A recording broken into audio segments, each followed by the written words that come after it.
It's actually a lot of shots compared to this, which is only 5-4. Okay, it might have an upcoming cube on the dance, so we'll tamp down the volatility a little bit. See, I just don't think. I think this is some big take. Despite my advantages, and I don't really have good numbers here that like do a lot. Like I don't have a lot of good numbers that like lose the market. So I'm gonna hold off and maybe double and miss here. But obviously I have a pretty solid edge the turn before. So maybe like I'm sort of more apt to double this because now I have some hit numbers. But again, it seems like a very easy take to me. Because even when like I roll well, he's got like this deuce point game. And when I don't roll well, I'm not necessarily winning with. I'm not winning by much, anyways. Having given away the cube. Oh, hey man, nice to see you. It was nice to watch me possibly miss some cubes here. Although, let's see if he takes this one. I would actually probably split here. Yeah, so it's he's a pretty solid pass at that point, I guess. He still wins a loss. Yeah, we'll see what the computer says about the cube handling this game.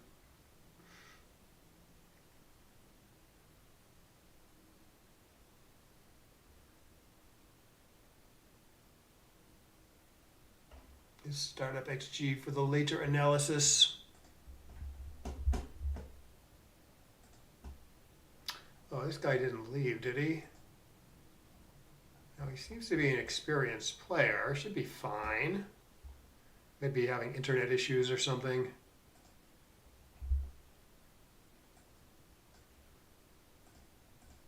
Okay, we're back. We are back. I feel like I might have seen this. No, I saw something similar. I don't love running into the outfield when I'm already split, but it doesn't play great elsewhere. This and this maybe. It's got the stronger board. I'm just gonna try this. There's a little leery about being like too exposed against the 2-point board. Would have smacked me if I did some other play. Okay, this looks pretty good. Could also make the 1 point here. I think I like the position of these checkers better though. And keeps all the checkers alive from making the 5. Okay, good. Yeah, your student is a student of the game. I've noticed he's often watching matches. It's probably a good thing to do. Not that I'm necessarily playing this that well. Okay, so I'm up in the race pretty big, so I could play 24 to 15, 9 to 6, and just claim I'm a pretty solid favorite there. Wouldn't mind making the 5, but it doesn't do anything about the Backgammon. It's a better structure though. Gives up the 8 point. And there's probably other stuff too. Yeah, this might be wrong. He's got 11s here as well as 3s.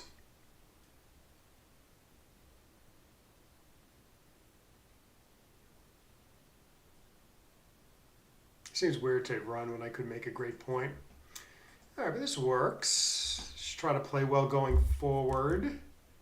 I don't think there was a good play that made the 10 there. Oh, this is nice. All right. I'm kind of glad he's doing this, actually. I think it takes some of the pressure off my position by moving the anchor. So I'd be, I think it would be a take if he stayed back. Well, I don't know. Maybe both plays could be equal if it's just double pass after either play. But I seem to have more problems coming home safely if he does the other one. Is what I'm thinking.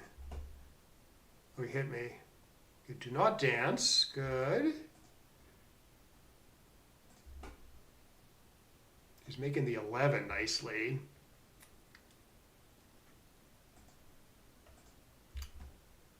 Yeah, I don't know. It could be right to upgrade to the 18. I'm pretty far down in the race.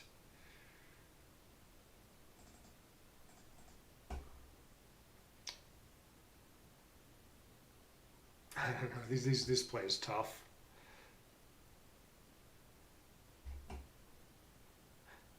I think when in doubt, upgrade to the 18. But if you're like way down in the race, I think it often is right to stay back on the 20. I'm not sure how this blot affects things either.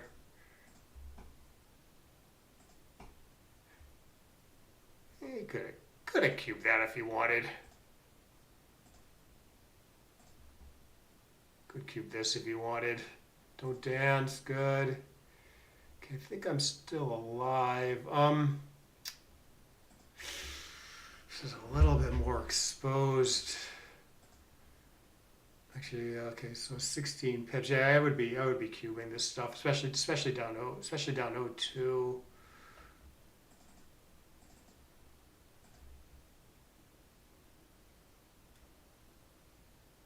Yeah, because I agree with you.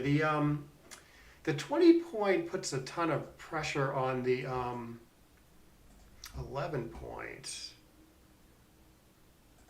So that does seem like definitely does seem like a factor.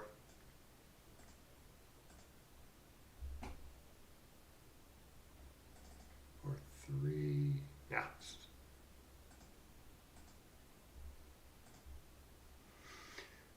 Of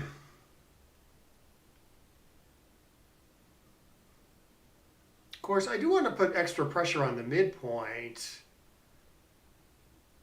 And I spend 4 pips of timing in the backfield. So I maybe should have stepped. I should have stepped up. That was bad. I should have stepped up with the 5 there. Yeah, that was stupid.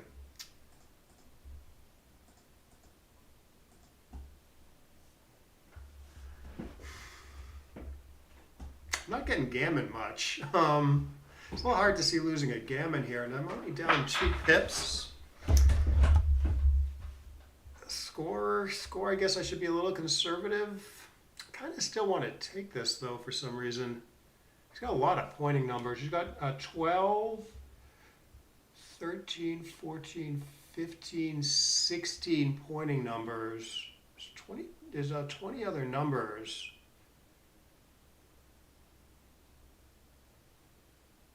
Huh. All right, I'm gonna go with my gut. Yeah, this is one of the very strong pointers. 20 is inner point, 18 is out of enemy home. Yeah, but I still do have that back checker patrolling the enemy home. Yeah, we'll take a look at that. It might be, maybe it's close. Maybe it's just close.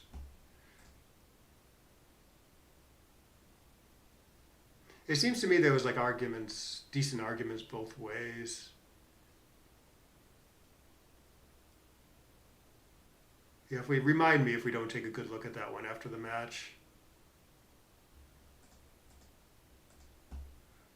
Okay.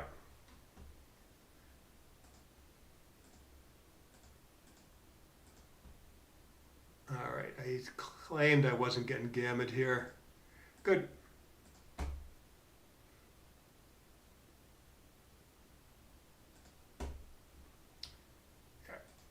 Okay, so it's going to be 2-2, 5 away, 5 away.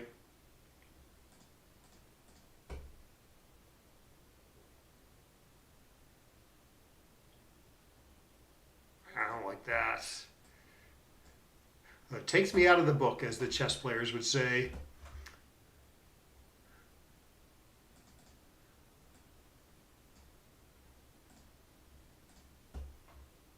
Oh, hey, Paul, good to see you. Good. Yeah, and you can learn something even when I play bad. You can learn like what not to do.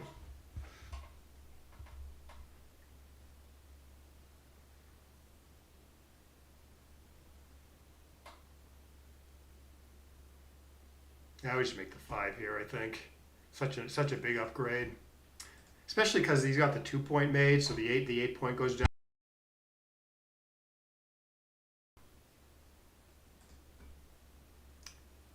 Okay, I guess just this. Race is close.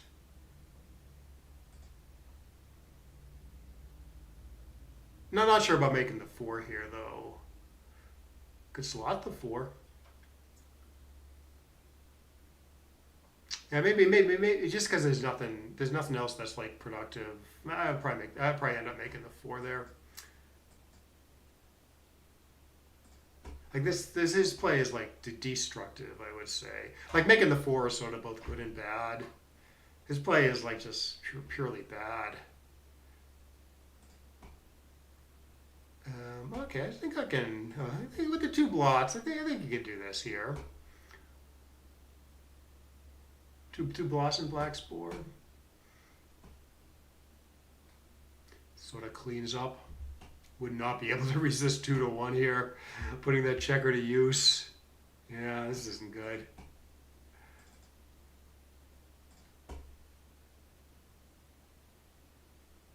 Nice, let's clean up a little. 1-1 is sort of gross.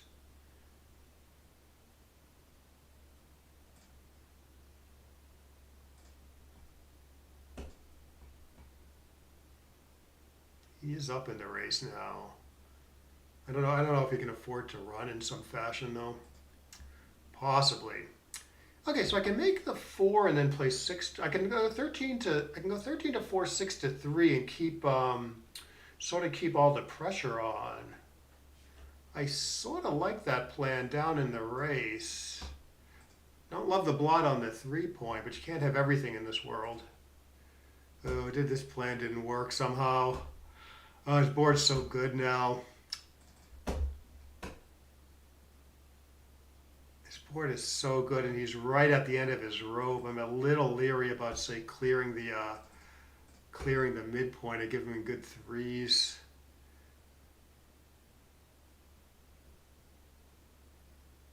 So my play was pretty sick looking. Oh, this is going to be sick also. I don't even really want to take this now.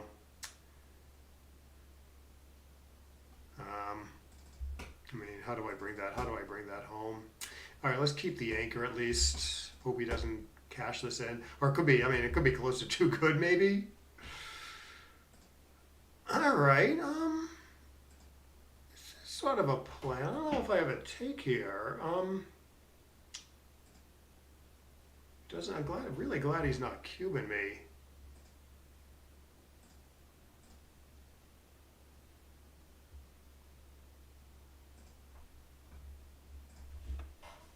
So I get hit with 6-4, 5-5, but 5-5 is sort of good anyways. And then I get hit with 6-6, 4-4, both of which are pretty decent anyways. So yeah, it's not in that sense, and 1-1 I guess also. But because like the hit numbers are sort of duplicated, it doesn't seem that bad. Well, maybe I have a cube now. 20, 21, 22, 23, 24, 25, 26 shots. Jesus. I think it's 26. 3-3 and 6-6 it.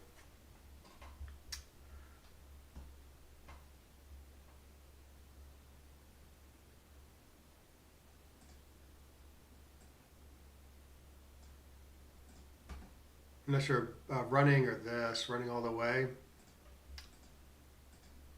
Good 1 and 3 duplication there. Glad I did what I did. Upgrade to the 17 now. I see. With the 3-3. Yeah, no, I thought about that. I couldn't really make my board. Oh, I see. You can make your board by playing 7-4, 20-17. Yeah, no, I did see that play. I did dismiss it. It's because I think I wanted to just like hang all the way back and put the sort of the most pressure on him. That's interesting though.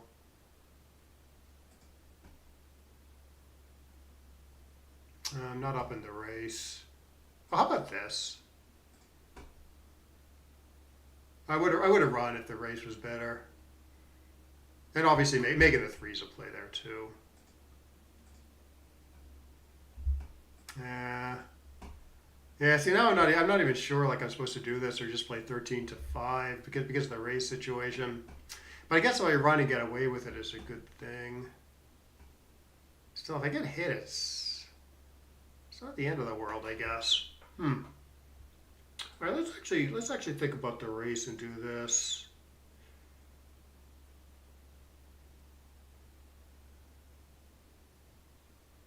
Yeah, I would have gotten smacked. Might get smacked anyway, but of course he's probably just bringing two guys down. Now run with an 8. Okay.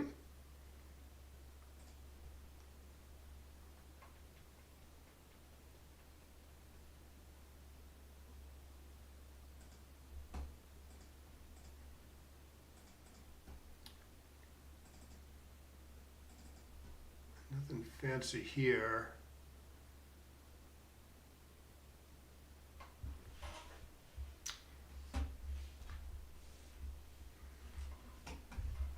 Ugh. Oh, sweet. Ready, Freddy. So it's 4 away, 5 away.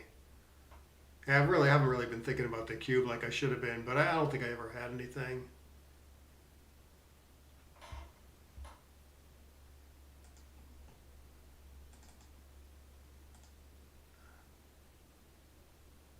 Yeah, I always think if you have cube access, I think like you always should just expend a little bit of mental energy to think, okay, could I possibly have a cube here? And then if the answer is maybe, then you take more time with it. I don't keep the 8 points. It's doing something, but I don't think it's doing enough.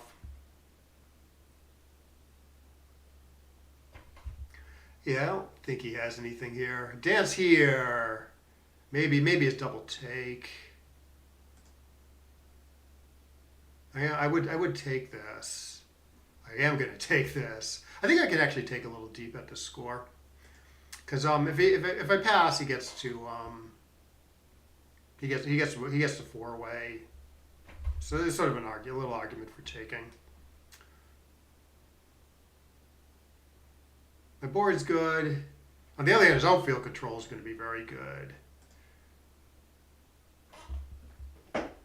Ah!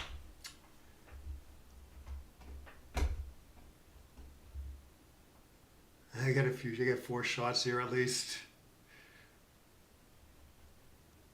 Or 2 shots if he does this. Oh, I don't know. I don't think this is worth it. It does get Gammon more this way, though. Gammon's sort of a big deal. Seems like this. He's so glad he did what he did. Although this is still like a pretty good shake. I think I can double some of the misses.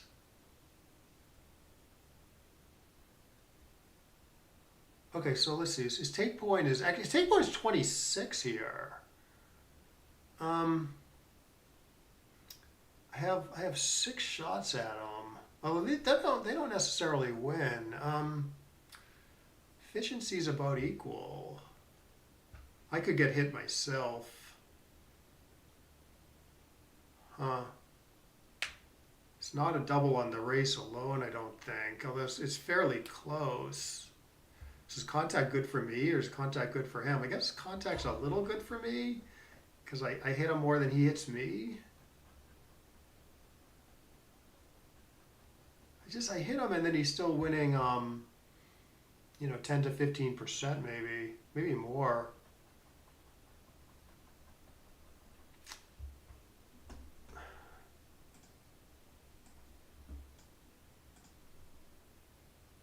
All right, this is not too good or anything.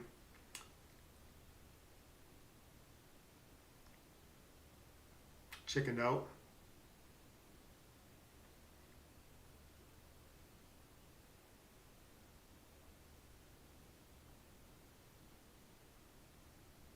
Play doesn't matter. It's all double pass.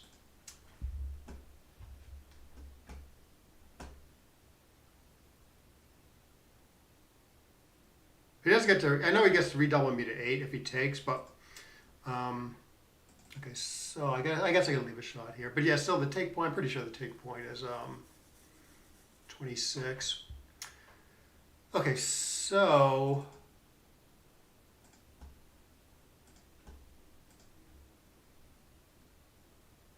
he does remember to cube. Okay, lucky. All right, it's probably not the cleanest match in the world.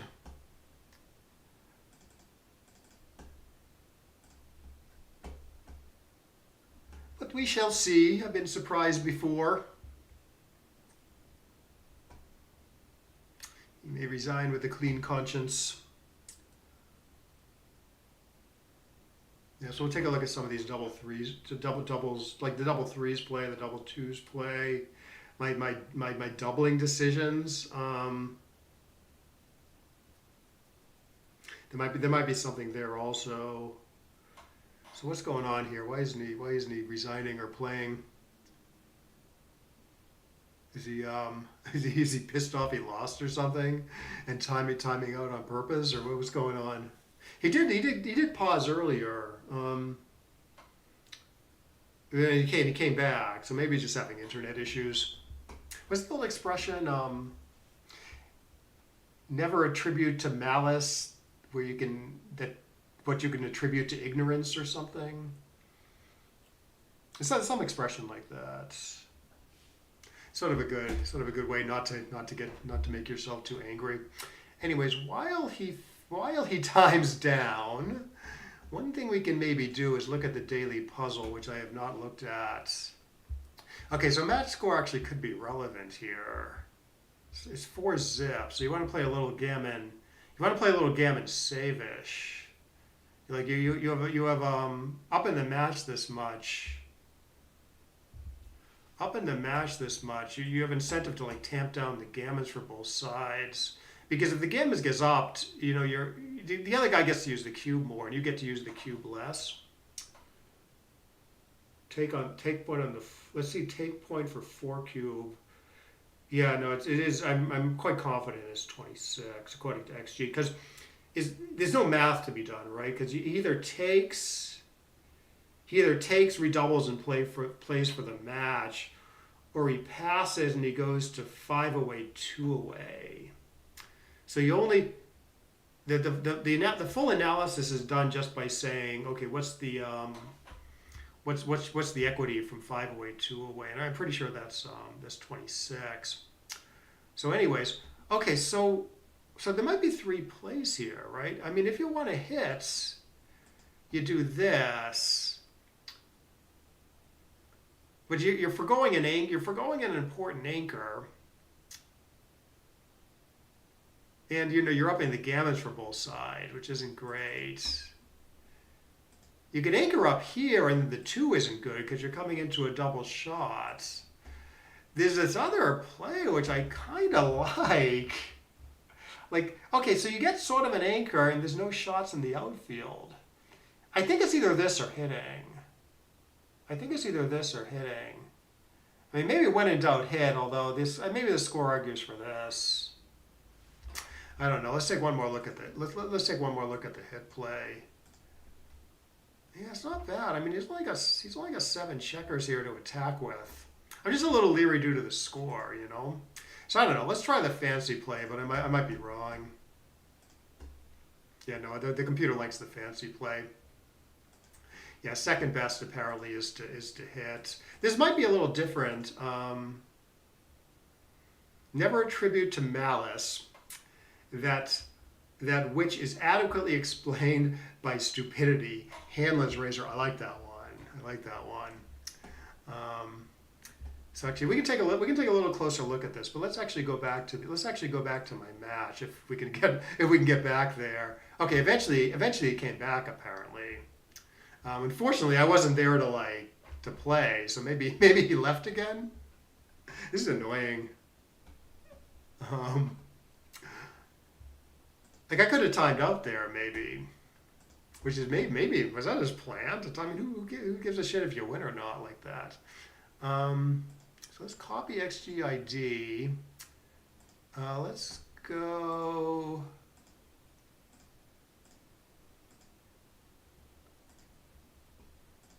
go back to the match and let him. I guess we got to let him time out.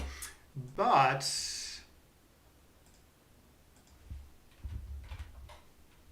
one thing I'm realizing recently. I mean, I sort of knew it before, but I've just come to sort of appreciate it lately. Being angry is like a little addictive. Like, I mean, I'm not going to say specifically what I was watching, but on YouTube, like I've been watching this type of video where like it makes me a little mad. Like, oh, I can't believe this injustice is happening, and there's like a set of it was like a certain set of videos that were like doing this to me, and like I felt like I was getting, well, in one sense it was like unpleasant to watch because I was getting angry, but I also found myself like kind of craving it a little bit, kind of craving like the anger a little bit. So I think that's just like a really unhealthy, and I've heard other people talk about this too. It's not just me. So I think that's sort of just a very unhealthy practice for humans, a very unhealthy habit to get into, where like you get sort of addicted to you get a little addicted to the anger, and it's just not good for like the rest of your life, even though you're getting like something out of it. So I think it's good just to like try to like, I mean maybe this guy is just maybe this guy is just sort of like has internet issues or something, but like I think it's good to give people the benefit of the doubt. So you don't make yourself angry unnecessarily. But anyways, so what I wanted to do was we could take a little bit of a closer look at the problem position. Like I think a lot of people are hitting here. Sort of seems like the default play, but because partly due to the match score, maybe it's way wrong. Both wins and loses more gammons, and it wins a lot more games to play the positional play. And one hint that is right not to hit here is like you're all boarded, right? So you're forgoing an anchor. You're forgoing an anchor for like this hit that doesn't do all that much at a time when you don't have the better board. So that's like one pretty strong hint that it's not right to hit here. And you have like this very cute productive play, which I didn't see it at first. But we can take a quick look at it, what it is for money. Like it should be at least closer. It's still going to be right to make the 17. It's still going to be right to make the 17, but I believe it's going to be closer.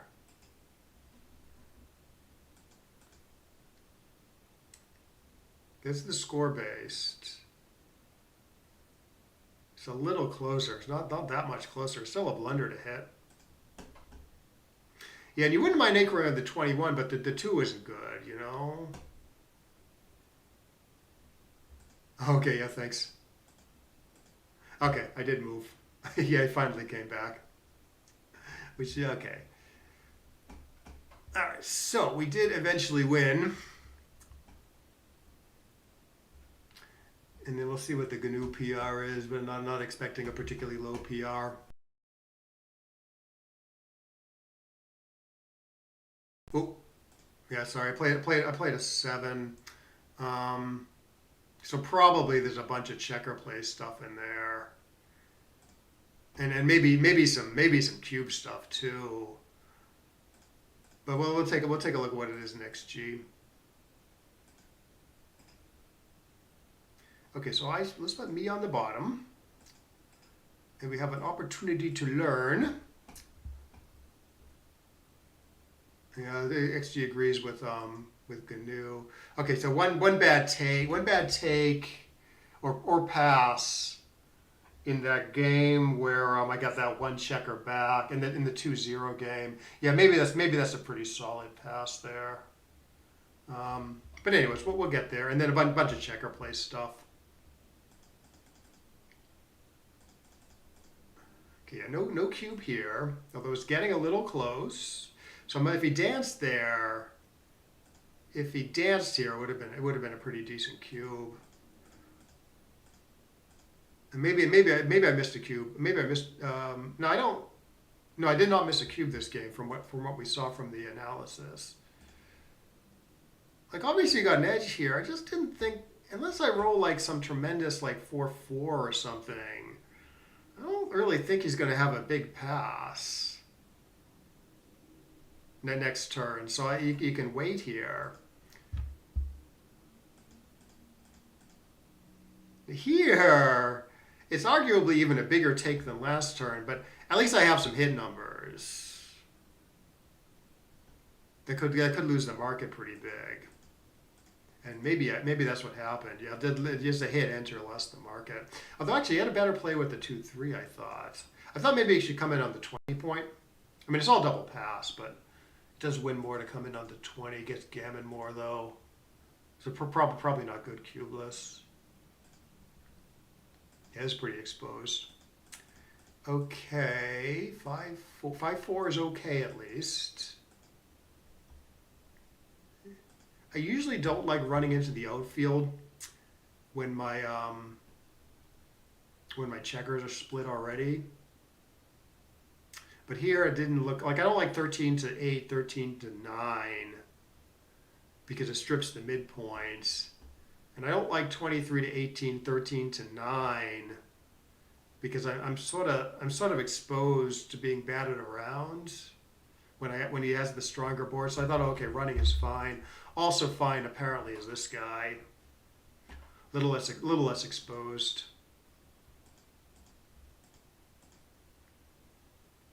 Okay, so 5-5 is good. 3-3 is good. I thought this might be an error, right? Because you can make the 5 point pretty cleanly, which apparently is okay. But you leave the backman surrendered at a time when you're up in the race and you give up the 8 point. So that's why I thought this might be a little better. Sneak up to a cube maybe.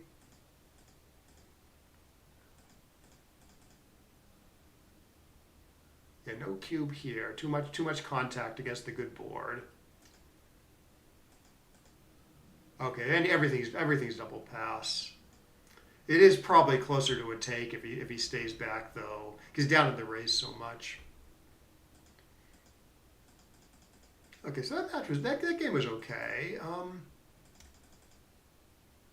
Here is fairly close, but yeah, your point about the 11 point maybe that's key.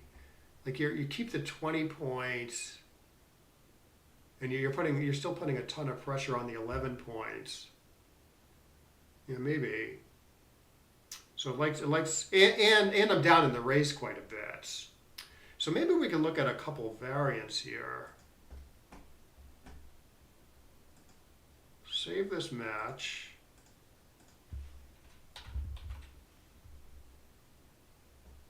Like if the race is closer, say,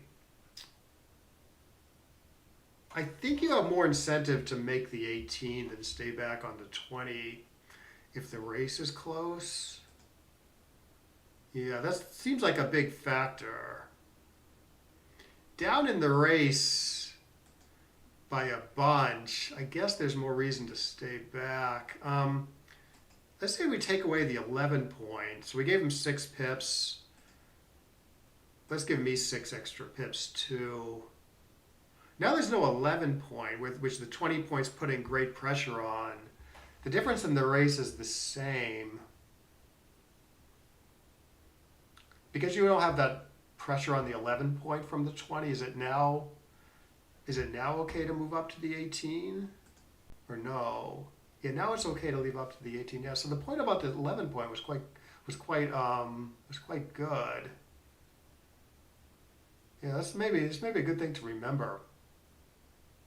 Yeah, so it's both the combination of the 11 point and the race where you got to think, okay, I want to stay back on the 20.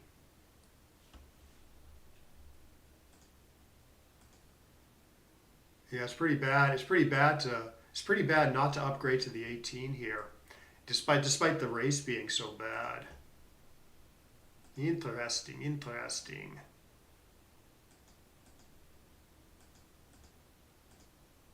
So was this the 2-0 game? Yes. Okay, so I incorrectly go to the 18. I get a shot, I miss it. Oh, and then at one point I should have played 24 to 18 and I didn't, or 23 to 18 and I didn't. Oh, 2-6 is wrong. Oh, I saw this. I saw this and I thought, oh, okay, I want to I don't want to be too exposed, you know? I don't want to give him like good, I don't want to leave that blot there in case he attacks me inside or, you know, rolls a good ace. I guess because he has the blot on his ace point though. Maybe this isn't too bad. Obviously the front position is better, right? And if he hits out here, maybe you make another anchor. Maybe you make an anchor. So apparently it's double pass if you do what I did. So let's see, cubeless. Cubeless, the plays are closer. My play is wrong by 0.05 or 0.06. So it's not quite this bad from a positional standpoint. Part of the reason, in other words, part of the reason why the error is so big is because it gives them a stronger cube when I make the wrong play like I did. Yeah, this is very bad home front. Okay, 6-4 is fine, and then 3-1. Okay, and then where's my 5? Yeah, okay, yeah. This I knew. This was an oversight at the time. Yeah, that's a shame. I could have gotten this one right. Yeah, after I picked up my dice, I'm like, oh crap, I'm exposed back there, and I need flexibility. You know, I'm a little low on time if I just play 7-1. It does okay for the win, actually. It's quite equal for the win, because you are putting more pressure on White's position, but it gets Gammon more obviously. And he should cube me after my bad play. Like again, cubeless, the plays are probably closer, you know, 495, 393. That was bad. Yeah, and then this is a pretty big pass, yeah.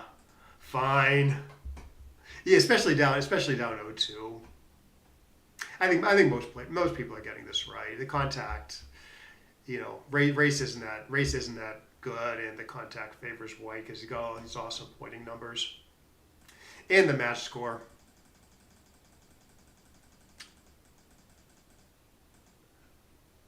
Okay, I maybe should have thought about this a little more.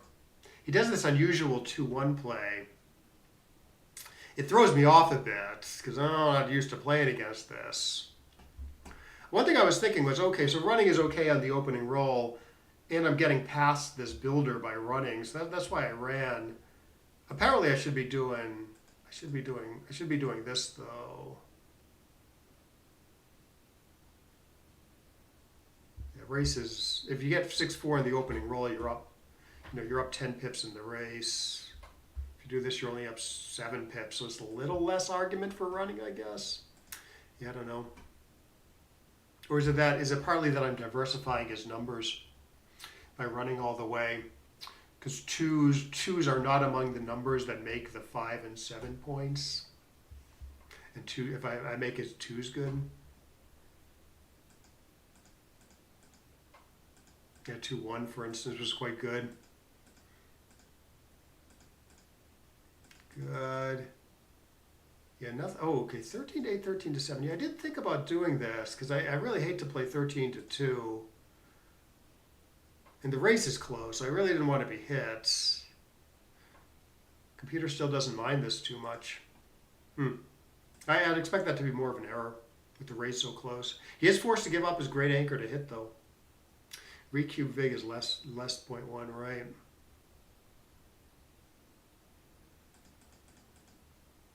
Yeah, you often see that when you give your opponent a good cube, the equity difference between the plays, like these equities here are cubeful equities. These take into account like the amount of cube value you and your opponent are going to get in the future. You can look at the cubeless equities by hovering over the plays with your mouse. I know you can't see it on stream, but the little tooltip pops up and shows you the cubeless equities. So oftentimes when your play like gives your opponent a good cube, next turn or in the near future, maybe the cubeless equities are close and the cubeful equities are like further apart. 13-2 and checkers connectivity. Yeah, open move 6-4. Yeah, you like the connectivity there, but you like it on the opening roll too. You know. So I was trying to compare. The position to like if you get 6-4 on the very first roll of the game, or it's close between splitting and bringing it down, and running all the way. I didn't think about it too deeply, but I thought maybe there was more reason to run here than on the opening roll. But apparently that's wrong. Apparently you want to stop at the 18 so to distract white. So you have more reason to do the split play on the opening roll. Also duplicates 5-3 a little bit if you do the computer's play. Yeah, but on the 6-5, which I did get correct, but it's very close. Yeah, it likes this play by a little bit, only by a little bit. One is good. 4-1 is good. Yeah, he had better stuff with the 1-1.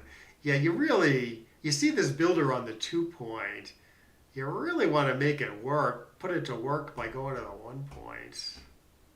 Like that's where it has to go. So even if you're foregoing doing something good in the outfield, which maybe he kind of is, still you definitely want to play 2-1 here.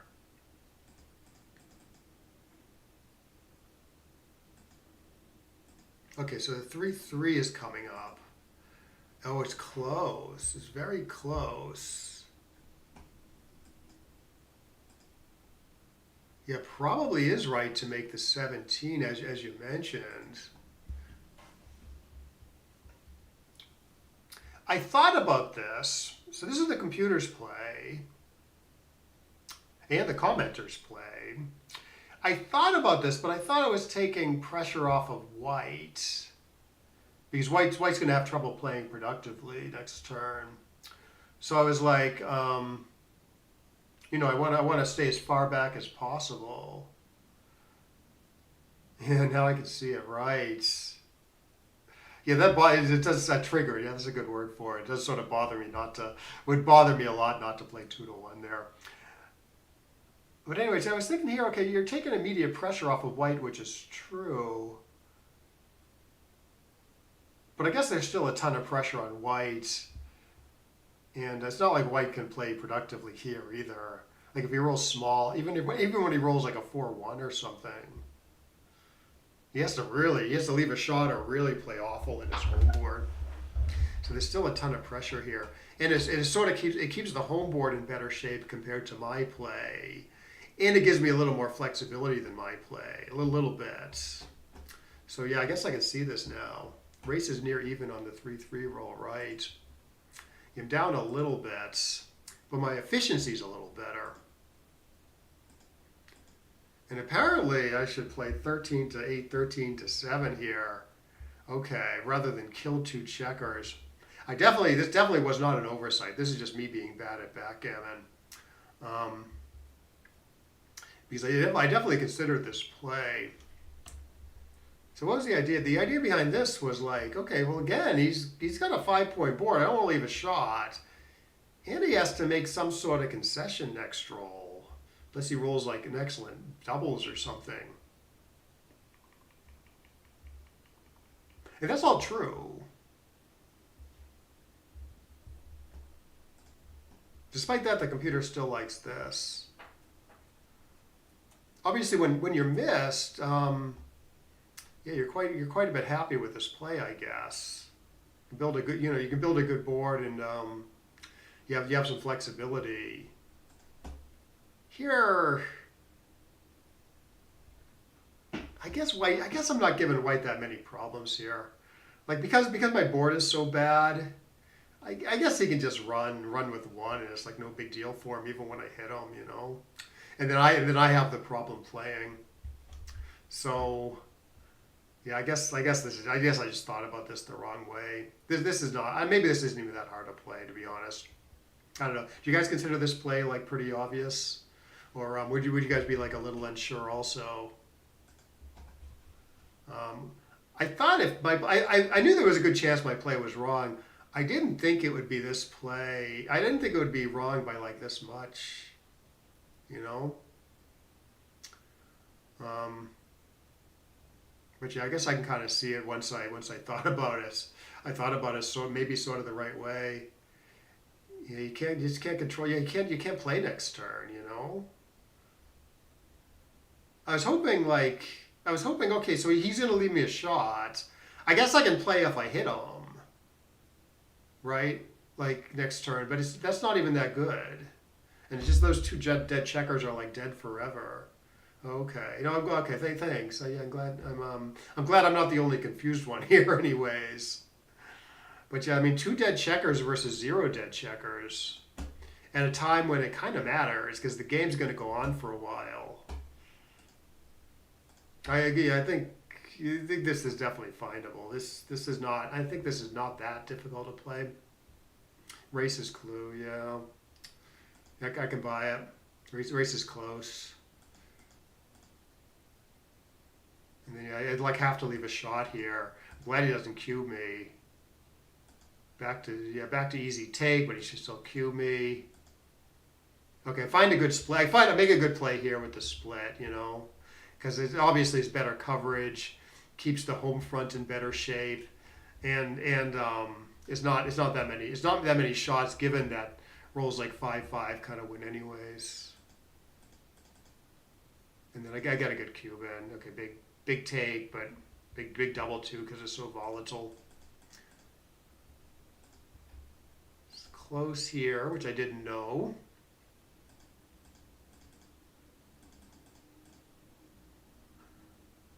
Yeah, 13-5 is good here. Obviously making the 3 has its merits, but the distribution is like really bad. So I make this nice flexible play on stacking the heavy points. Oh, 6-2. Okay, running is quite the error here, which was actually my first impulse to run. Get the last backman out of there, get missed, and then you try to come home. So it seems like a reasonable plan, but down in the race, even when you get away with it. So, and obviously getting hits bad. So I play 13-5 correctly. I should play 13-6 because I did see sort of similar to the 5-3 play a few turns ago. The computer likes the good builders rather than the somewhat compromised point.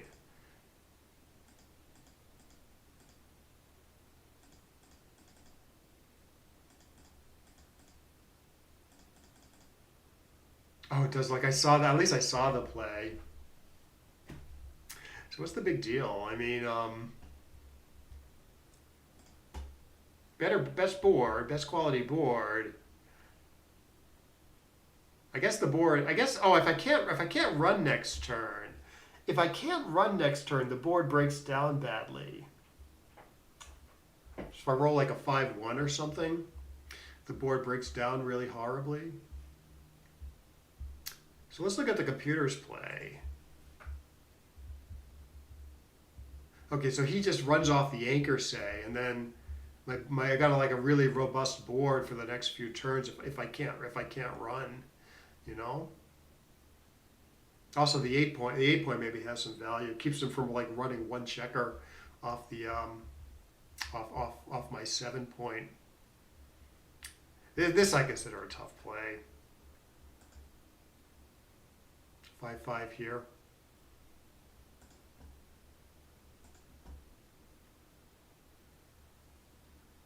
I did look at it. I just sort of dismissed it because I wanted the higher quality immediate board. And then, okay, at least this is double take. I can buy it. I tried desperately to get out of there. Was he right to play 9-3? Yeah, no, it's not a huge deal, but yeah, apparently you should do this. Get gammon slightly more, but win more. 2 extra shots. Like it's a little hard for him to come home here. And then did I miss a cube? It's got to be at least close. So at least close. On 5-5, enemy has checkers to play. You're crunching good. Yeah. versus your move crunching ugly. Yeah, exactly. And I like I said, I think the 8 point maybe has a little bit of value there.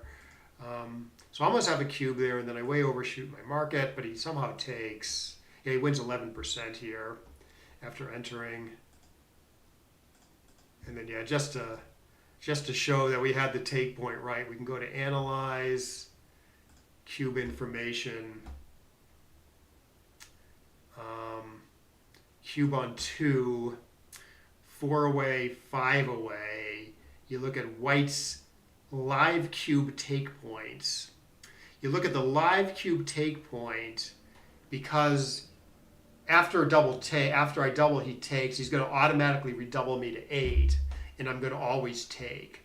So in these cases, and only these cases, where the cube is going to be dead after the next exchange, you want the live cube take point tells the whole story. Usually that number is not right.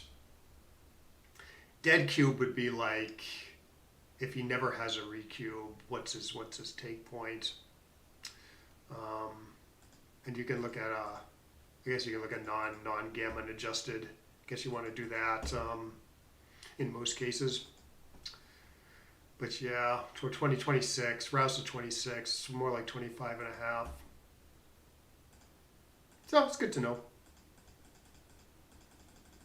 All right, should we play one more? Try to play a good one. Maybe a shorter one this time.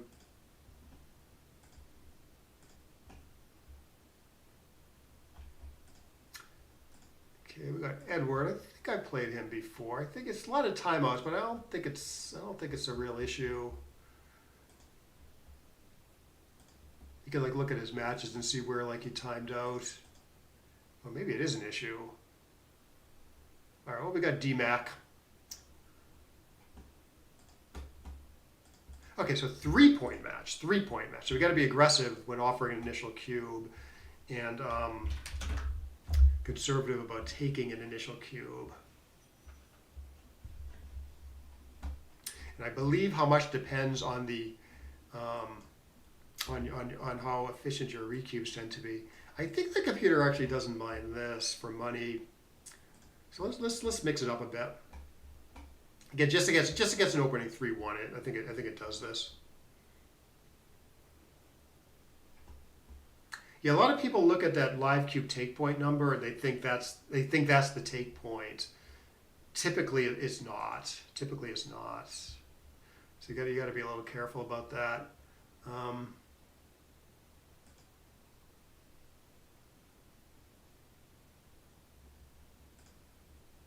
You just play 13 to 8. It's not bad. I don't like being under the gun of 4 builders here, so maybe it's better to be out here. Maybe? Student is back. Yeah, I get pointed on either way here. I don't really where I wanted to be pointed on. Okay, so this should go double and take maybe. I would have doubled that, especially at the score, because you make the 1 here. 2. You're not clear about stepping up versus not. A little more exposed to being attacked, but it's sort of maybe a good thing overall. I am down in the race though, so I don't know. He's sort of eager to attack me, so let's actually do this. Very eager to attack here. So 8-3, 8-2, slowly leaving the mid with no landing spots. Right. Yeah, that's maybe a good way to think about it, Paul, because it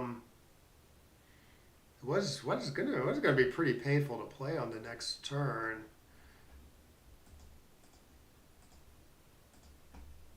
Yeah, I should have just seen how bad it was. And it's true what I was saying about him having to give up something, but it's like it's really not that bad for him to give something up. I'm wondering a little bit about this play. A little bit of this, a little bit of that. Down in the race still though, so staying back is obviously a candidate too. He's a little happy to hit me on the 3-point. So some of the time anyways. Yeah, I don't know. I don't love playing the 2 on my side. Oh no, this is okay. This is an okay 2. My gut says I should step up. My brain says I should do this.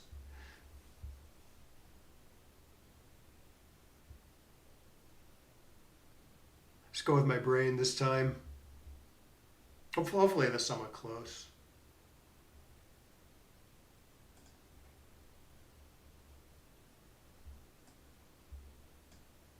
Okay, down in the race again. Let's try this staying back thing. Okay, so now if he clears the mid and I roll a 6-3, now I actually will run. We'll down in the race. Get that guy clear without any without getting hit. Ooh, don't do this. That hurts my brain. I mean, I guess if you had a spare on this, oh, you should make the 4 there.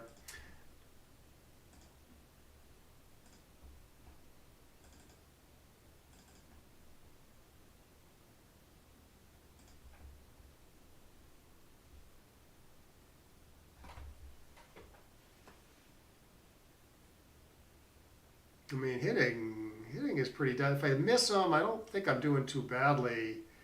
And I have 11, 12, 13, 14, 15 deadly gamut shots. So I should be a pretty solid favorite here, I would assume.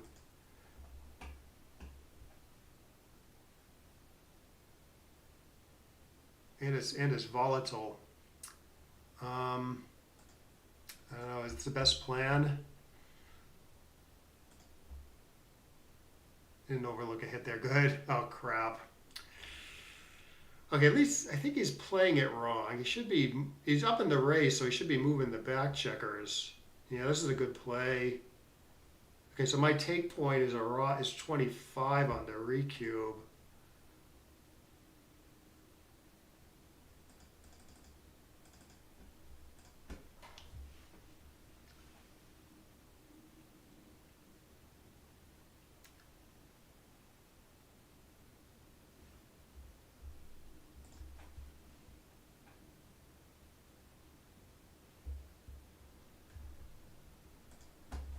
A little bit about leaving that guy back, obviously. Yeah, I mean, he wouldn't be able to hit with this, I guess. I don't know. I don't know how much downside. I don't know how much upside there was leaving that guy back there.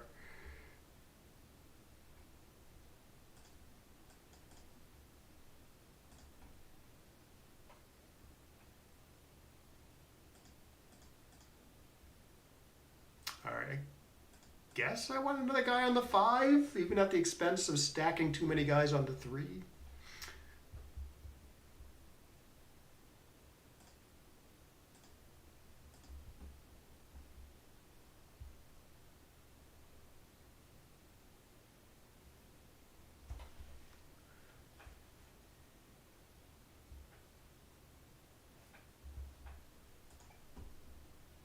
And stack the heavier point or fill in the higher semi-gap. It does seem really, really bad to gap on the 5 here.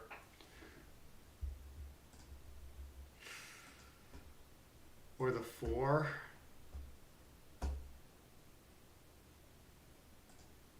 Okay, I don't mind that too much, even though it's only 5 pips.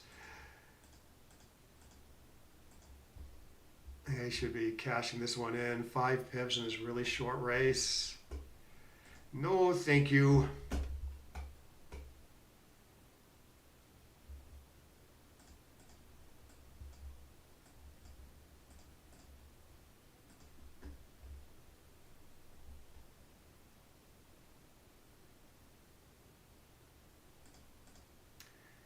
Okay. Assume that was correct. Just play 13 to 7. Nothing wrong with keeping the guy all the way back there. Builder is nice. That's a good play. Okay.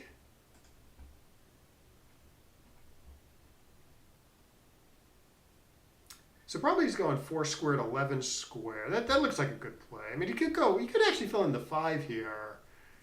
Yeah, this doesn't do as much as making the 11. I like the 11 because you're threatening to make the 5 prime, you know. So I don't think this does as much. And then I don't know what I do with the 5. 13-8 sort of keeps the cleanest position. Getting his not that bad. This is a little safer. He's got a second anchor if he wants it, which he should.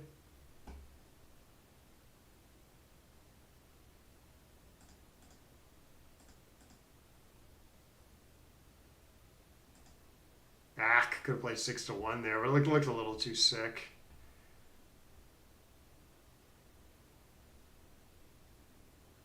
I guess it's not that. It's probably not that bad being hit here, right?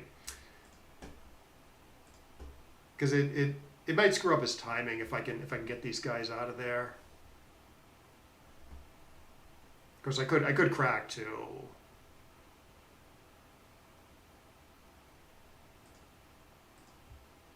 So I think he actually was. I think he was correct to hit there. It's got decent front position.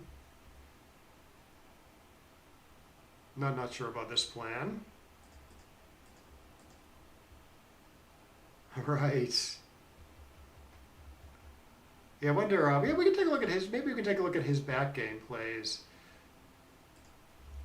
I kind of like this for some reason because 2s are duplicated. And it's pretty important to extend this prime. Breaks the, and if, assuming he doesn't hit me, like oh shit, I could have just made the, what am I doing? I could have just made the 4. God, I'm playing so bad. Yeah, I could have just made the 4. I mean, maybe my play's not that bad. I got thinking about the two different plans, and I didn't think about this third plan.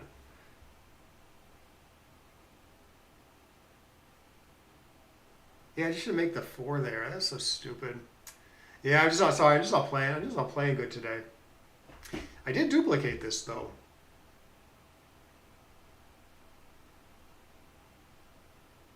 Yeah, it looks like he's playing it correctly if he makes the 21. God damn it. I saw like the 5 could like safety the guy nicely, and then I just jumped at it and then thought about the 2, you know. Stupid.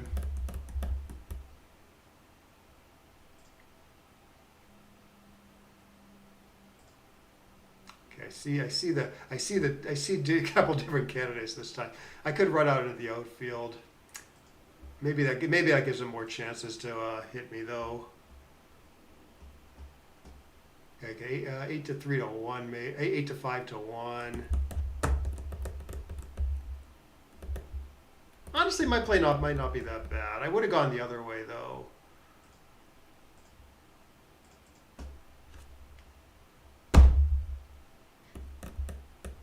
You know, there's only 2 types of errors you can make in backgammon. You can either overlook a play, or you can see the play and then misweigh the factors, right? It seems like you should be able to stop overlooking plays after I've been playing for 25 to 30 years. I'm still overlooking this stupid stuff. This is not backgammon for sure, man.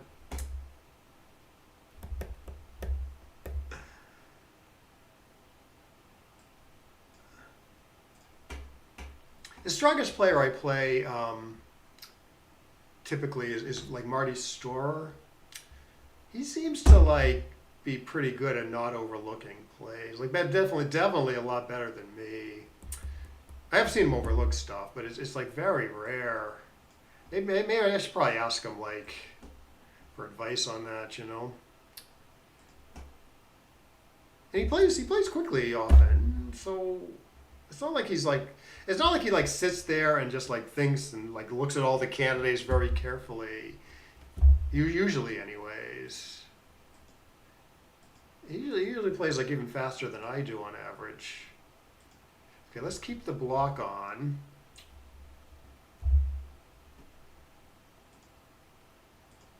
Could have maybe thought about making the 2 there, although my play's okay. It just would have kept him from running a little more safely. I'm down in the race. Gammas don't hurt me. I think maybe I should do this. Or possibly this.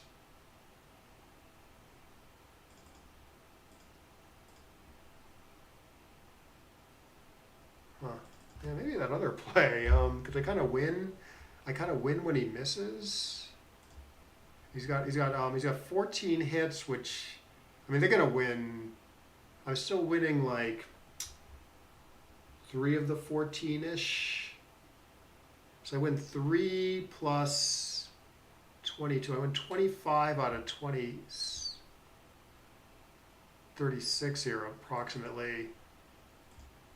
He still has 6 hits here, and I'm not doing that well on the misses.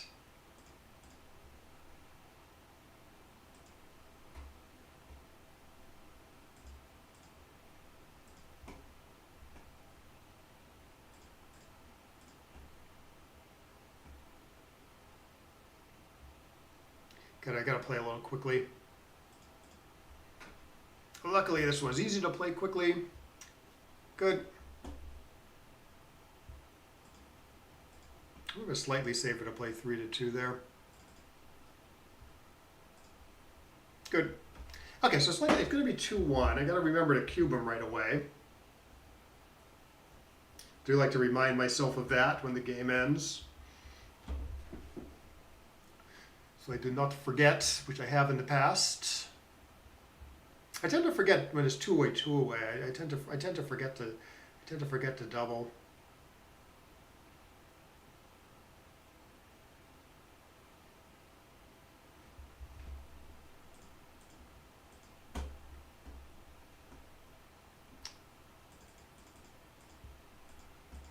Good. 5-2, man. I'm still thinking about that. I got to put that out of my mind. Got to just try to play well going forward. Should go. I think this is actually a pass.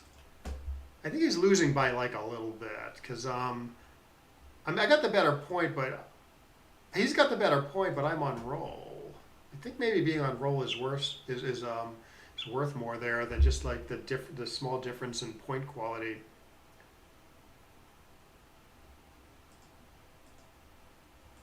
So he should pass and be 50-50 in the match rather than take and be slightly under 50-50. That's how the logic works at this score. And similar logic at like 1-away. This is 1-away, 2-away post Crawford. Or from my point of view, 2-away, 1-away post Crawford. The logic is quite similar at like 4-away, 1-away post Crawford, and 6. All even. Whenever you're even away.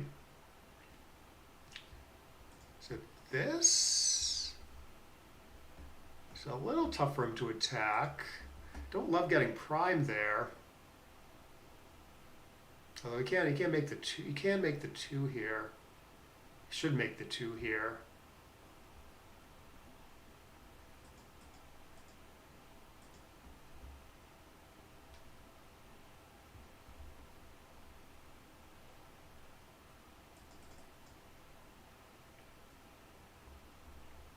Yeah, I think maybe 17-11 is better than this.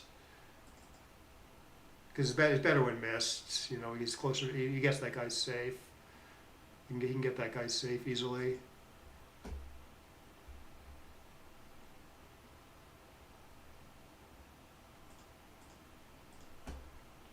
Bah. Seems like a good play. Okay.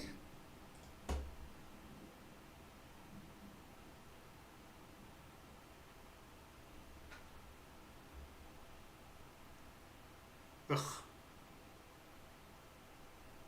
Yeah, there's got to be something better there.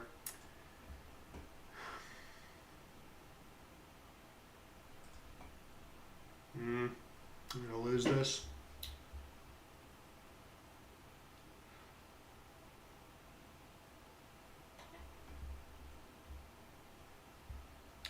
Okay, blot is not coming this roll, so we can slot everything.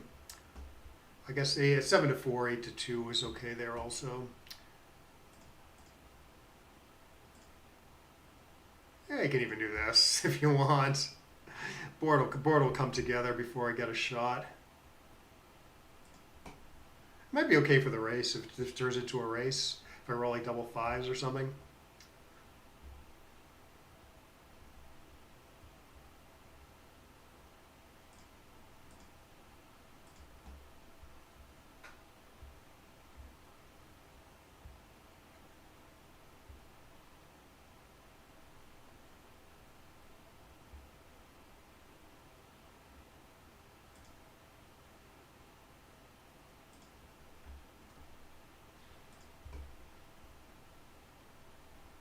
I am forced to leave on 6s now, but it doesn't look like I was saving that many numbers by doing the other deuce. Like I did, like the numbers I would stay with, a lot of them would like crunch the board horribly. So I wanted to play a little bit for the race there. Okay, good. At least we will not run out of time. We may lose, but not on time. What do we say to the chess clock? Not today.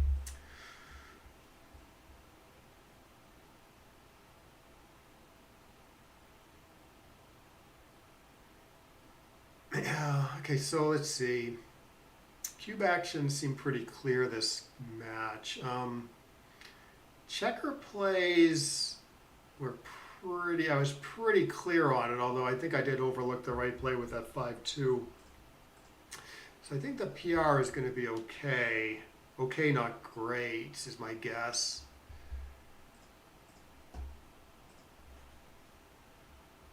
A favorite, good. I'll beat him by 1 pip. Okay, yeah, it is. It's okay. It's pretty good. Yeah, maybe my 5-2 isn't that bad, actually. Oh, we should thank our opponent, as is tradition.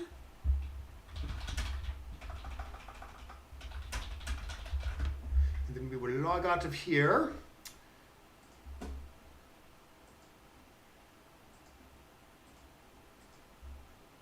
And then we'll just take a look at my errors. Put me on the bottom. And then, yeah, we'll just go through this fairly quickly. Yeah, 1-1. See, it's like close. The rollout might actually, a rollout for money might actually prefer 24 to 22 for money by 0.00, 0.01 or something. So I don't know. You can do this. Sort of a cute play. Your opponent might think you're an idiot if you're playing for money. And that's probably a good thing if you split here. Also, another play to know is if your opponent splits with a 5-4. And then you roll 1-1. It is good to like split with. It is good to split while you make the 5 point obviously, and then it's good to split 24 to 22. Oh, clockwise directions. Yeah. So if I know you're not a beginner, but for the beginners out there, who have like a strong preference for one direction or another. You actually, at least online when there's nothing at stake, you want to actually play the direction you're less comfortable with. So you train your brain to like think that direction also. So I think that's probably my best piece of advice for which direction to go. And actually, not just for beginners, but even for like, maybe an advanced player who definitely prefers one direction over another. It's good to play the direction you're less comfortable with. If you've been playing for a million years like me, and you play live a lot, you play like a lot of chouettes and stuff, where in chouettes like you're forced to go in like one direction or the other. I'm like completely used to both. Live anyways, I'm completely used to both directions. Like it doesn't even really register to me which direction I'm playing. Online, I do just tend to always go this clockwise this counterclockwise direction. It does actually, online actually, it feels a little weird to go the other direction. But the sites I play on, you always have the choice. So I don't mix it up at all. I just always go in the same direction. But like I said, like live, it doesn't even register for me.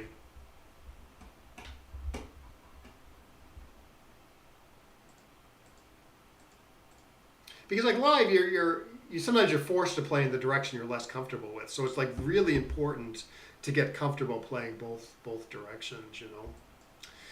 Okay, I'm glad to see everything is pretty close here because I wasn't sure like whether it's better to go to the 18 or stay back and get pointed on there. Like it's not great being on the 18 either. I mean, there's 3 builders out there, so everything's sort of close.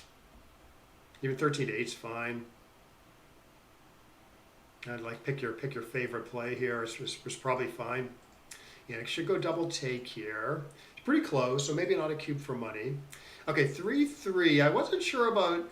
I mean, okay, so I was pretty sure. Okay, you enter with the 3. I'm sure about that. I was pretty sure you make the 10 point with the next 2, and then I wasn't totally sure whether to step up 24 to 21 or just play 13 to 10, which is marginally productive with the last one. Oh, okay. Oh, was I kind of mumbly there, or is it a language issue? But anyways, yeah. So I definitely thought about this, but I think I'm down in the raise, which was a clue that I maybe didn't want to start escaping like this, and I'm more open to attack when he has like the low point in his board made, right? So that's why I did this. Okay, I run out cleanly.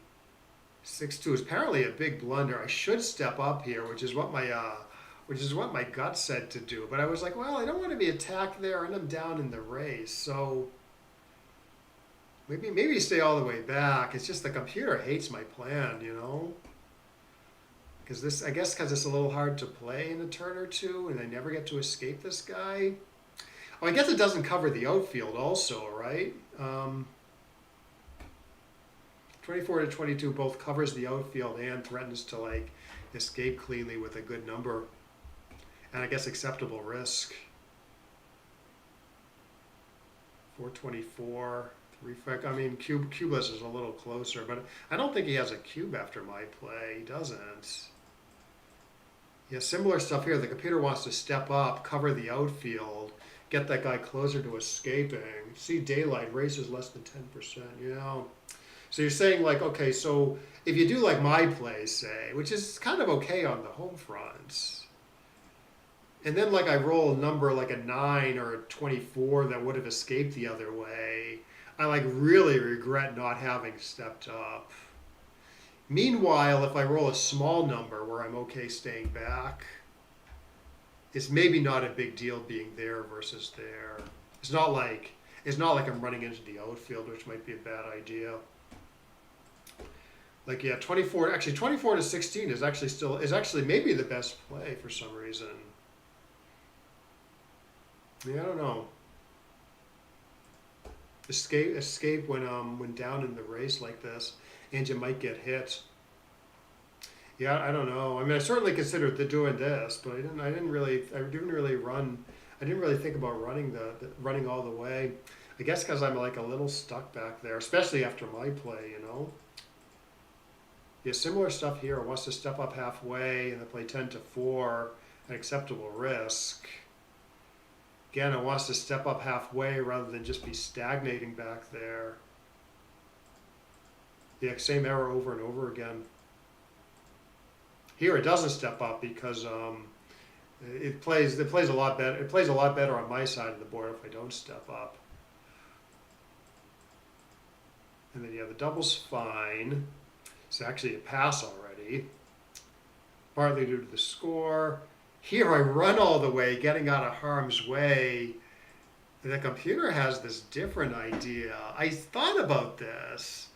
I thought it just gives them like a lot of good hit options though, you know? I don't know what this really gains huge on, you know? Because, okay, if he doesn't roll a good hit number, like a number that says points on me or something, it looks like he can just play safely okay. I guess maybe the idea is like next turn you want this guy back here. versus this, which is, yeah, this might be a little hard to play next turn after he puts his board together, you know. This I consider a difficult play. You know, like it is easy for him to play productively. It's getting a little hard for me to play productively without leaving a shot now at a time when his board is likely to be better. Maybe it's a little bit like a pay now, pay later problem. Maybe. Because you're paying with a shot now while he has the blots. And his board is getting better. And so it's not going to be as dangerous next turn. It's going to be more dangerous next turn to leave a shot. Need to count hitting numbers, yeah.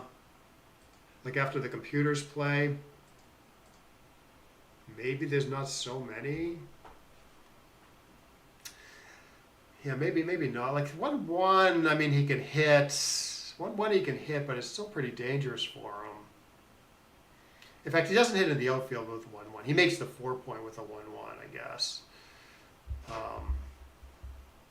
Then that's safe to hit that way. And then I guess a number like 4-1 doesn't, it like points on me, but like doesn't do that well because he has to leave a direct shot in order to point on me. Yeah, so maybe there's just not that many great hits if you do the computers play, and you know you're putting pressure on his blots for the next turn. 2-2, fine. Thought a little bit about a play like this, but it's not like, obviously he has some good hits, and I don't really know what I'm really gaining by keeping the guy back for a turn. So I play all tidy, and then it turns into a dumb race, which I do lose after he cashes it in.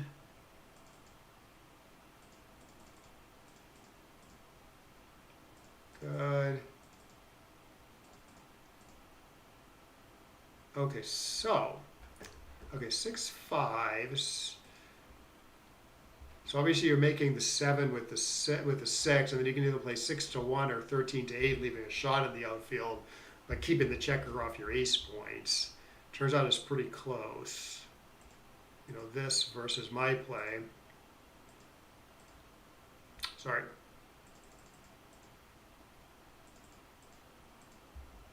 Oh, God damn it.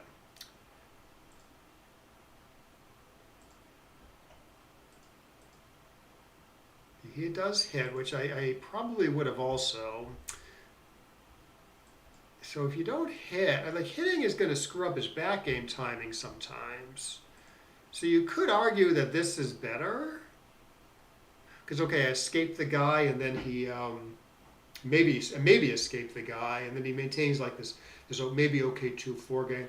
The timing doesn't rate to be very good, though, even you know, even if things go well for him. He's only down 40 pips. You want to be down maybe a little more than that in order to time this type of back game. So he does the right idea. He hits and then like tries to build up a counter prime, which he has decent chance to. Computer likes to keep one spare on 1 point when playing versus a back game. I don't know about that. I mean, it's maybe not too bad. So you're saying like this guy isn't too bad. Keeps the midpoints. The checker on the 6. Yeah, I don't know.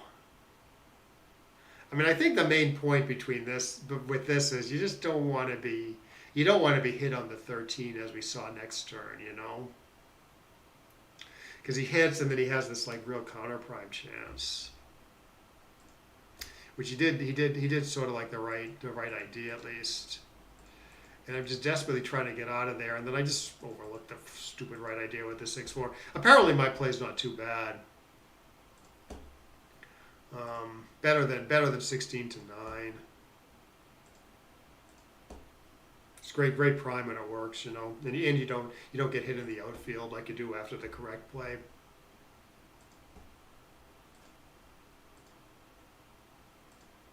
I assume his 1-1 was good. His 1-1 is good.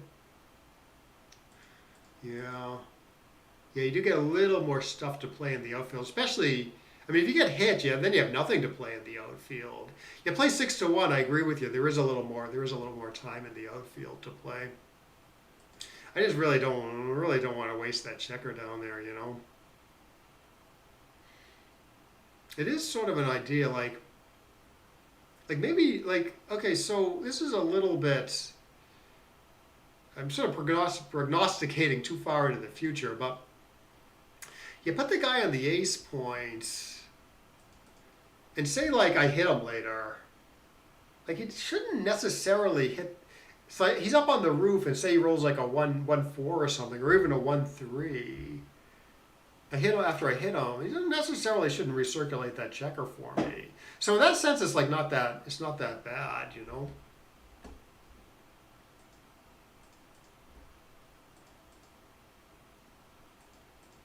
So it's sort of more of a play than I was giving it credit for.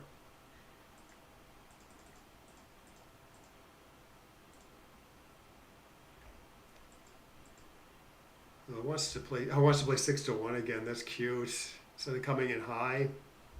I don't know. It's probably wrong there. Yeah, you really want to get that escape that guy. 20-9. 20-9. Yeah, this is okay. Good. Yeah, I didn't think about this at the time until I picked up my dice. Um, you probably want to do this in case he runs with the 6, you know. Like you do my play leaving a blot. He's pretty happy to run with the 6, I think. I mean, he's probably running with like a big 6 the other way too, but it's more dangerous for him. And like here, right here, like I make a good play. I actually leave him a direct shot here against the perfect board. Because I'm just thinking, I mean, I basically win all the misses, and I went through the numbers a little bit during the match, which helped just because there's a lot riding on the next roll. So the way I thought about it was how, right? He has 14 hits here, but they don't always win. I mean, because he's still stuck, right? So I thought I won, a couple of those maybe, and then I basically win all the misses pretty much. So I'm still winning. I said three out of 14. Maybe it's probably more like 2 out of 14 of the hits. And then there's 14 hits, so there's 22 misses. I basically win all the 22 misses. So I'm winning 24 out of 36 here if I hit them. In fact, we can see if the computer agrees. Okay, I'm a little less than that apparently, according to the computer. Maybe because he's doing better in both variations maybe. But I thought if you do like the safer hits, I knew I was a favorite, but I thought I was less of a favorite there, which that's sort of more of a guessing game. But anyways, I get away with it and I win. So my estimate wasn't very good there, but it was like close enough to at least see the play was reasonable.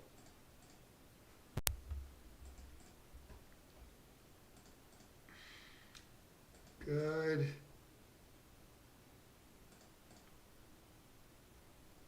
Yeah, 5-1 is okay here, although it actually doesn't mind being back on the 24 also.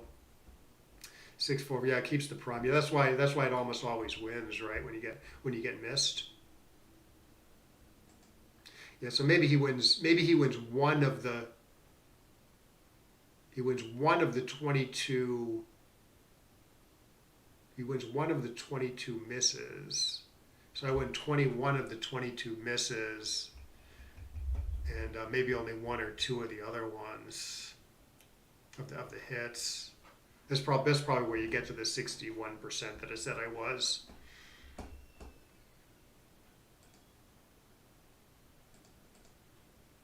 Okay, 6-5 here.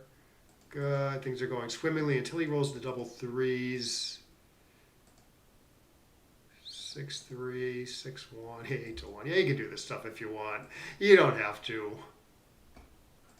8 to 1 is, obviously it looks weird with the three blocks, but it's not like I'm hitting them anytime soon. So if this is the most flexible, if this is the best way to build like a 5 or 6 point board, maybe the play's okay versus a more normal like 8 to 2, 6 to 5. Of course, 8 to 2, 6 to 5 builds a 5 point board just fine.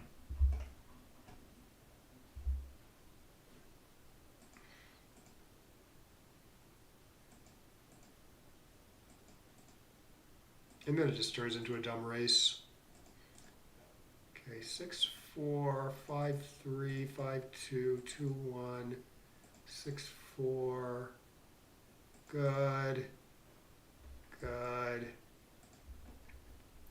So I knew this. I knew this was. I was pretty sure this was equal.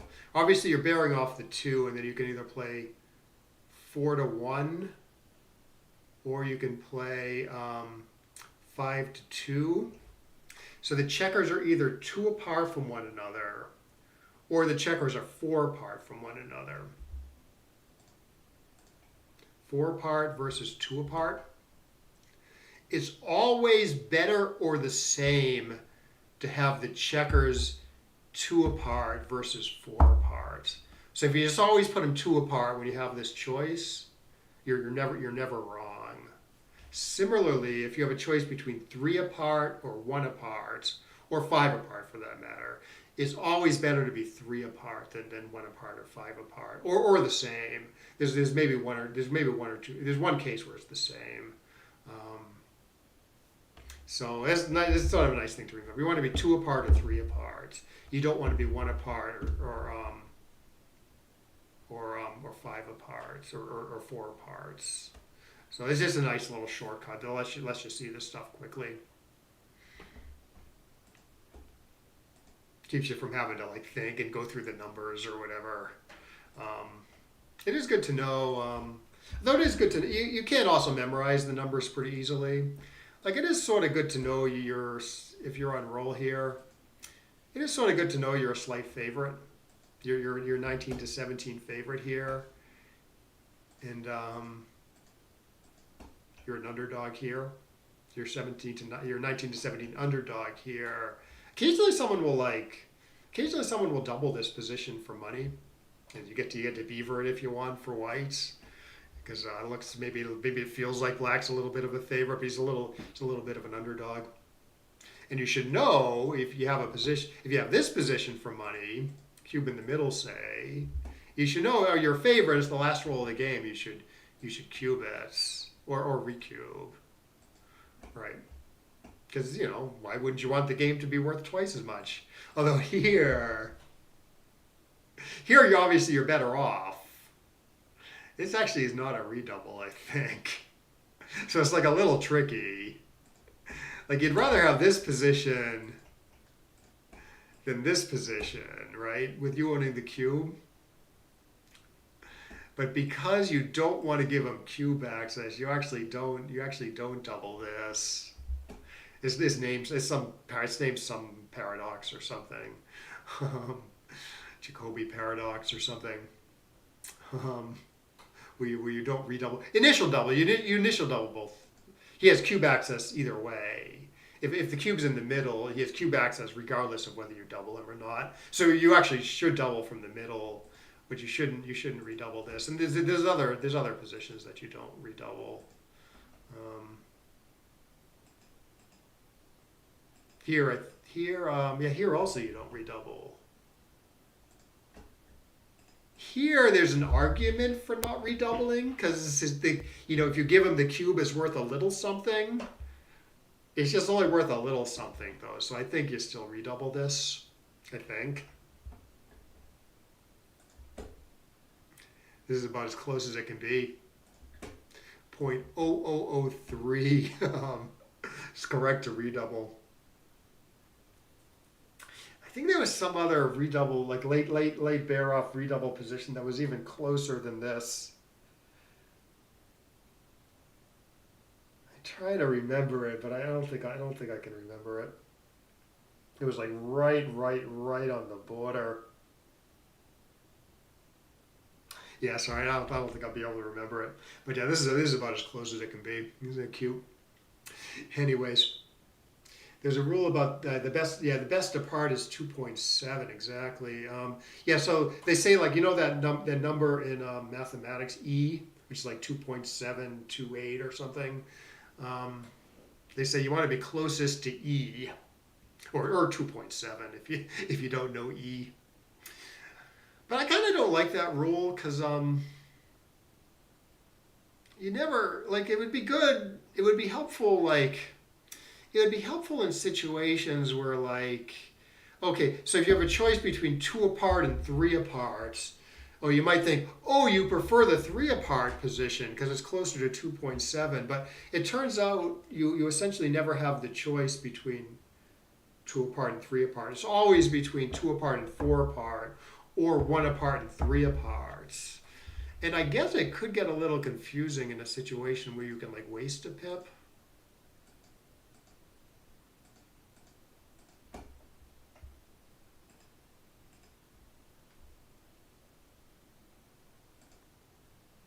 Like, I don't know, like, no, not this position. 6, 1, 3 apart. Okay, so this is a little contrived, I guess. But if you roll a 6, 1 here, you can get the checkers 3 apart if you want. Maybe this isn't. Maybe here. You can't get the checkers 3. So you think, oh, I want to be 3 apart and not 2 apart. Like you can play 6 to 5 off.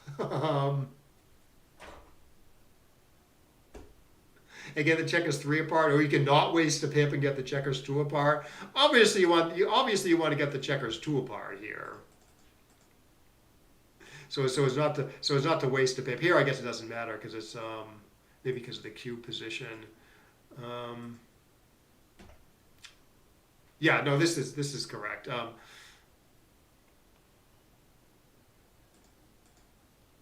Sorry, say this position. No, it's all equal. Yeah, like you could play 6 to 5 off, just bearing one guy off, but obviously it's worse than getting the checkers 2 apart here. 6 off 5 to 4. Pair off is always better, right? So that's why I don't think about that rule in exactly that fashion. I just think, okay, it's better to be 3 apart than the other options, and it's better to be 2 apart than the other options, So occasionally you see people do like a 6-1 here. I've actually seen people put the 2 checkers on the same point, which is always wrong, and they just do it because they see like 3 bears off, or in this case like they see 2 bears off if you put the 2 guys on the same points, and that's the only way to get 2-2.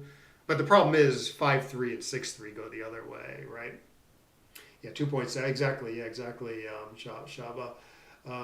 But not too late to oh, good. Yeah, thanks. Appreciate it. Yeah. Anyways, I am going to sign off. So you're a little late, but you can go back and watch some interesting games. The first game I did not play well. So you can see where my blunders are. And I know the second match was okay, but still did make some errors. But yeah, makes it more interesting, I guess. You see how I blunder. But yeah, thanks for watching. Thanks for chatting. Good comments, everybody. This was really helpful. And we will see you next time.